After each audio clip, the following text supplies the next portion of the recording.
నేను SC department, ST department, minority department ఇట్లాంటి department ఫ్రంటల్స్ చైర్పర్సన్స్గా తీసుకోండి అని నేను పిలిచి అడిగితే వాళ్ళు చాలా అవమానకరంగా మాట్లాడినారు. మా స్థాయి అంతగా పడిపోయింది అనుకుంటున్నారా? మేమేదో నీ అదృష్టం బాగుండి పీసీసీ అయినావు, మేమే పీసీసీ అధ్యక్షులం అయ్యేటోళ్ళం, ఫ్రంటల్స్ తీసుకోమంటారా అని. ఆ రోజు ముందుకొచ్చి తీసుకున్న వాళ్ళకి అవకాశం ఇచ్చినాం. ప్రభుత్వం వచ్చిన మరుక్షణం 37 మంది ఫ్రంటల్స్కు కార్పొరేషన్ చైర్మన్లు ఇచ్చినప్పుడు అప్పుడు అర్థమైంది ఫ్రంటల్స్కి బాధ్యత తీసుకోకపోవడం ఏమైందో.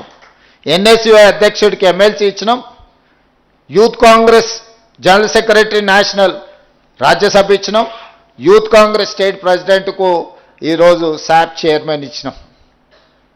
ప్రతి ఒక్కరికి పార్టీ బాధ్యత తీసుకున్న వాళ్ళను ప్రభుత్వంలో భాగస్వాములను చేసినాం. ఈరోజు 67 మంది కార్పొరేషన్ చైర్మన్లు అయ్యిండ్రు అని అంటే పార్టీ బాధ్యత చేసిన వాళ్ళని ఎతికి మరీ వాళ్ళ కార్పొరేషన్ చైర్మన్లు, ఎమ్మెల్యే టికెట్లు, ఎంపీ టికెట్లు ఈరోజు ఇవ్వడం జరిగింది.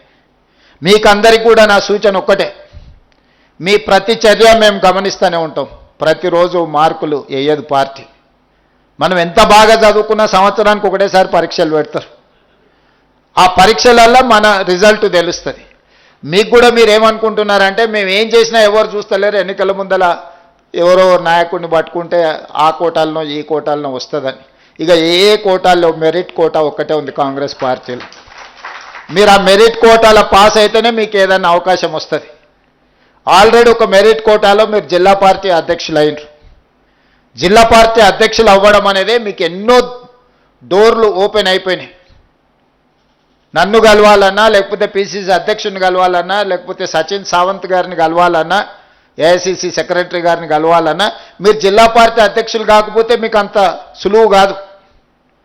ఈరోజు మీరు జిల్లా పార్టీ అధ్యక్షులు అయినారు కాబట్టి ఒక 50 మందిని రూమ్లో కూర్చోబెడితే జాతీయ స్థాయి నాయకులు అందరితో ఈరోజు మీరు ప్రత్యక్షంగా కొన్ని గంటల సమయము వాళ్ళతో కలిసి మాట్లాడడానికి, కార్యక్రమంలో పాల్గొనడానికి అవకాశం వచ్చింది. జిల్లా పార్టీ అధ్యక్షుడు అనే పదవి చాలా డోర్లు కాంగ్రెస్ పార్టీలో ఓపెన్ అయిపోతాయి. రేపు పొద్దుగాల ఇదే రూమ్లో రాహుల్ గాంధీ గారు వచ్చి కూర్చుంటారు, రేపు పొద్దుగాల ఇదే రూమ్లో మల్లికార్జున్ ఖర్గే గారు వచ్చి కూర్చుంటారు, రేపు పొద్దుగాల ఇదే రూమ్లో శ్రీమతి ప్రియాంక గాంధీ గారు వచ్చి మీతో మాట్లాడతారు.